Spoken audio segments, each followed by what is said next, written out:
Have you ever loved something so much that you just want to make it happen every day? Me neither. This is a podcast a day. Podcast a day, Dr. Way. What would you camp overnight for? Oh, hard open or whatever you call that. I don't know what you'd call that. Um, Basically, there was a thing that's been happening, that's been going around. We're getting straight into things. I'm gonna throw a question out here as if you have the ability to answer me in real time, which is, would you or have you camped outside overnight outside a shop because you want to get something early because it might go out of stock or something? Yes or no, simply. Now, I know there was a period of time where like people would wait outside for like Harry Potter books, and to be honest, as much as I'm like, were they? In my head, it's kind of unfathomable to me that books were going out of stock like that. I just feel like that just feels like such a different time. But at the same time, it was also a time where like if you didn't get there, it was a lawless town where you could, if you didn't get the book on the day, you could be walking to school the next day and someone would, as they did, shout out spoilers, and ruin your life. So I get it. I would still not want to do it, and maybe that's more of a me problem. But I don't think there is nearly anything I would camp outside for the night before, aside from a life-saving elixir, vaccine or something. And even then, I'd probably still feel embarrassed out of some weird kind of like the other people there seeing how bad I want this thing. This thing, by the way, being my life is like that's what I would be camping out for. But I even sometimes feel embarrassed going to like the cinema on the opening day of a film, which I don't know why, especially because it's not like the other people who are going to see you there are like the people who are on Twitter who are laughing at the fact that people are waiting outside for cups. These like stainless steel looking, I don't know if even know what stainless steel is. These cups that like you drink out of a straw, where it's like a thing right now. It's like loom bands, right? It's not like the other people at 4 a.m. who you're going to see that are the people laughing at you on Twitter. It's other people who also want these cups. So it's like you're surrounded by like-minded folk, but still, just in myself, I would just feel like I'm doing something icky. Like this is wrong. There is something about it on maybe like a secondary level that I can't quite tap into or put my finger on right now for why I just don't like the idea of like camping out overnight for like a product like that. I mean, you know, and I'm not even talking about books or like games and stuff like that, but especially for something like a cup, just being sitting on that floor besides my tent as it's near freezing or whatever, just watching the guy walk up to the door at 6 a.m. and the shutters they go up, and just that's the sad look as he looks down at us and he's just like, what are we? PlayStation GTA isn't out till next year. What have we suddenly got in stock that people are after? And then as we all just sort of flock in with bags under our eyes and all head towards the cups, I'm assuming that you know exactly what I'm talking about, which I'd never, I guess, fully explained, which is that there was this brand of cups, apparently they're called Stanley cups, right?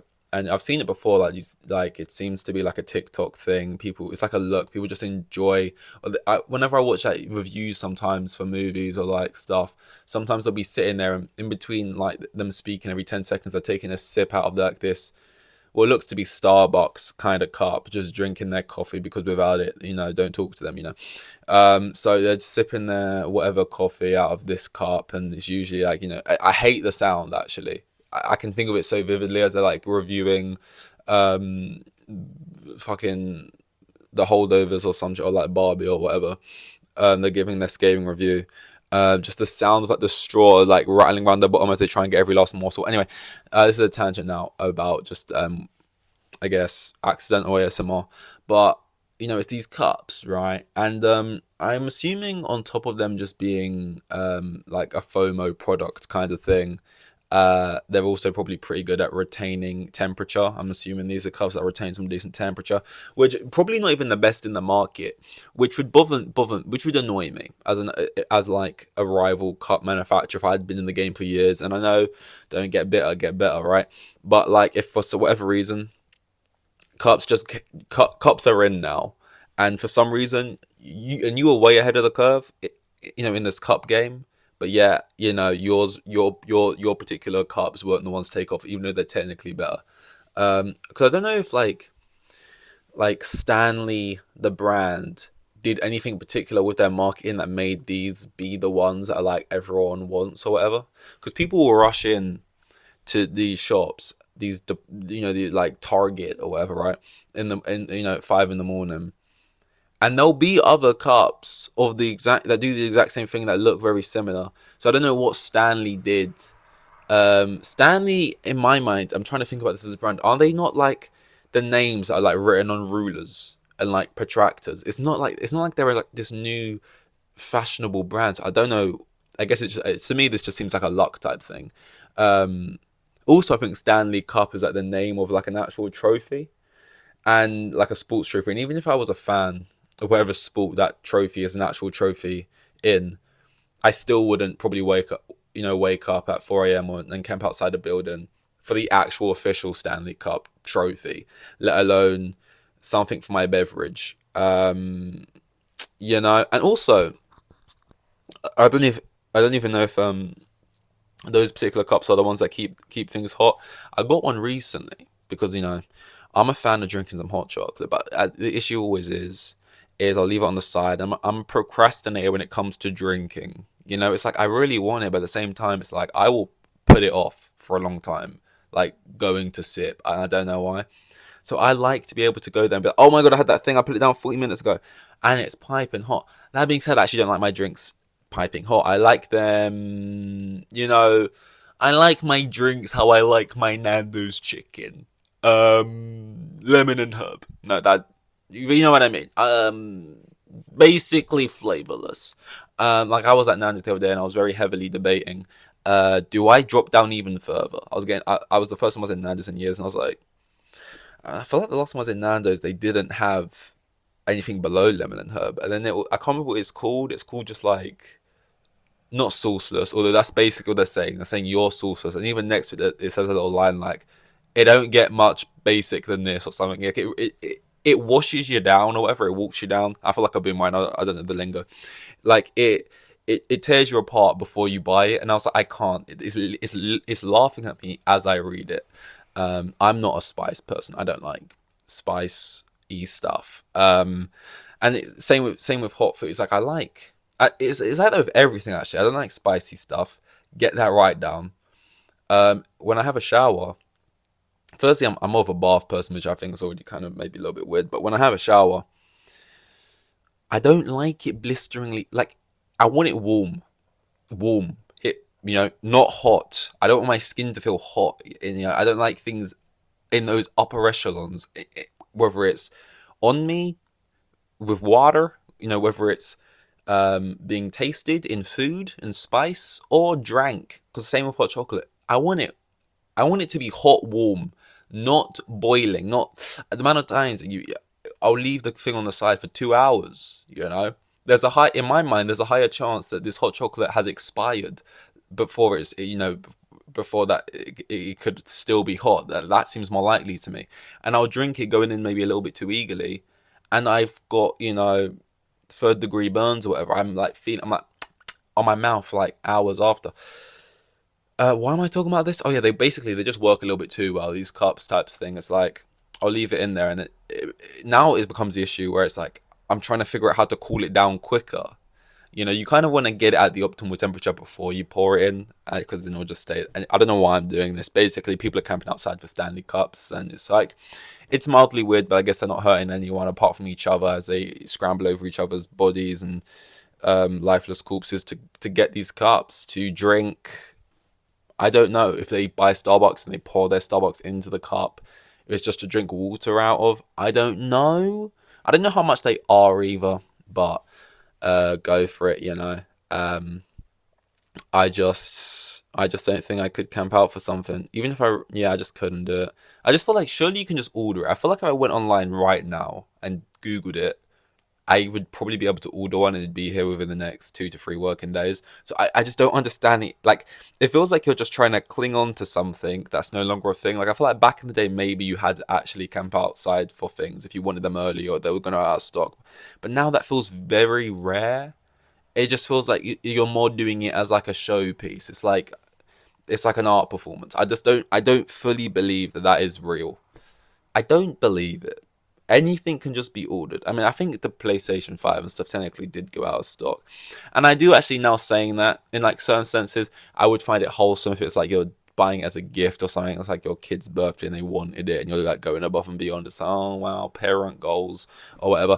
But just like in most senses, I think it's because I feel like there's an ulterior motive there. Like, I'm unsure if it's like they just want it because they really like the product and they'll be happy with it and they think they might not get it if they don't camp outside. It's because in my mind I'm thinking they're doing it because they need it to make a TikTok with it later, or they need it because they just like to feel like that. I don't know. I think that's the thing. I think as if in my mind I had no doubt that they were just doing it because it's just a product, we like it and we want to get it because we think it might be gone. Then that'd be one thing. But again, it's like you can go on eBay right now and it'll be people like reselling them for £200. You know what I mean? It's just like a whole weird thing. You see the same thing with Prime. I've still never tasted Prime, but it's like, it feels like they just started that company yesterday. Obviously they didn't. It was probably like years ago, like 2 years or something now. But it's like I'll walk into a shop and like, it'll just be on the shelves and stuff. And it's like, yeah, like it was the same thing with people with toilet paper. Like, and even though that was like a more, you could argue, justifiable reason, even that, I was like, I would see it and just be like, oh my god, it makes me not even want to buy, like, it just would make me not even want to buy toilet paper even more, like out of some kind of like protest, just the way people were like fighting each other for like this toilet paper, this like became essential resource. It's just like, you were never gonna need that much. It's never that. I guarantee you could. I don't know. I just think it's stupid. I don't even know if that's a hot take. I guess in people's minds, it's like we're gonna be trapped in our homes. Maybe we'll never get toilet paper ever again. You know. But it's like, I don't know. It just never. I don't. I just. That's one of my worst things, is that I don't even know if that fits into the same category. What else we got? We got that, which I feel like it should get its own. So I can't believe I've actually just spoken literally about that for 13 minutes. But hey, look, I like these random things as much as the next person. Like, I do have a little like flask, which, you know, I'm becoming a real big fan of. I like these little. I got like a pancake maker. I like appliances. I think that's a thing you start to like a lot more when you get a bit older. You know, you get a bit of, I was gonna say, hair on your chest. I don't have any of that. Fluff on your chin. I don't really have any of that. You get a bit of misery in your guts. I have got a bit of that. So yeah, when you get a bit older, you kind of just start to like getting appliances. I don't think a flask counts as an appliance, technically, sure, but you know, love my little pancake maker. It just makes me want to eat pancakes every day. I got one which makes like slush puppies. I know this is simultaneously actually childish, actually leaning more childish now I'm thinking about it than adult. And then there was another thing. Oh yeah, little grilled cheese toasty panini maker thing. Love it, love it, love it. And it's honestly one of the only meals, if you can call that a meal, that I can make. And when you make them as well, because I put bagels in them over bread, I just think it tastes nicer. But when you put the bagels in there and you take it out, it genuinely looks like cuisine. It doesn't look like food. I'm someone who lives off brown food, which is basically a category I've given to food. When I'll make my plate, it's just a bunch of oven food that is just like different shades of beige and brown. You know, when you're just like rummaging through the freezer because you can't cook and you're hungry, all right? You know, and when I'm done with that, look, I'll still take a picture as if I'm Gordon Ramsay, whether it's brown food or not. Don't get me wrong, you know, it looks pleasing to me. But after I make my like little grilled pressed panini bagel thing, right, I feel like Anthony Bourdain, you know, like I'll make it, you know, I'll butter the outside of the bagel so it gets that nice sort of singe, and like it like molds together nicely. I'll be like sprinkling in the cheese and that. I'm like the bear that the if you've seen the show The Bear, they got like that meme where like you're making something so basic, but in the moment you're like, it's like you'll be making you'll be reheating heating chips from like last night that are cold, and you're like sprinkling water over them before they go in the oven, and you're acting like you're like, this is my zone. Get out. Get out when someone comes in trying to talk to you, like you're in the flow state. Like I'm sprinkling the cheese on the bagel. I'm like getting my bacon lardons, however you say those. I'm sprinkling those, and that's right. I get a little bit of the pre-chopped bacon. I'm sprinkling that in. Obviously, actually no, cooking it on the pan, frying it, and then I'm sprinkling them in. I'm putting it on. And then I look down as it's cooking, and I'm plating it up. That's right, I'm plating it up. And I look down at my dog, and my dog is just sitting and looking up at me.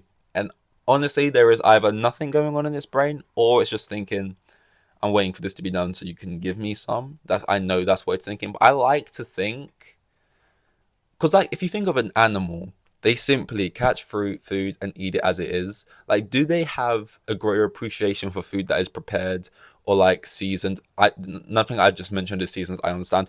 But like food that's put together, like two different things. Like, a dog might not necessarily think, oh, this and this would taste nice together. But they might taste it together and go, whoa, like the Ratatouille meme, like the two things together. Like, does my dog see me doing that? And to my dog, am I actually Gordon Ramsay? Am I actually, the bear, Carmen? I'm cooking up this thing, and then my dog eats it, and it's like, this is not like yeah, I could go like kill, so I could go find something in the wild, but not like this. Like, what, you are something special. Like, I'm like a prodigy to my dog. Like, my dog's looking at me, and I'm like, it's like watching a master at work. It's like getting to sit in and watch like a great painter do something, or like you're sitting in and watching, or you see this athlete, you see Messi at one of his best games ever, or you're just seeing someone in their flow state doing something, and you're like, wow, this is someone at the pinnacle of what they do, just excelling.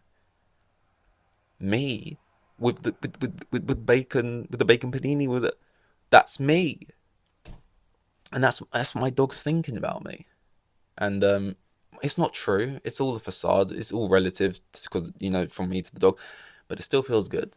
Yeah, still feels good. Yeah, that is, I suppose, all I have for you. 305 maybe. I don't know what we've done here. Thank you. See ya.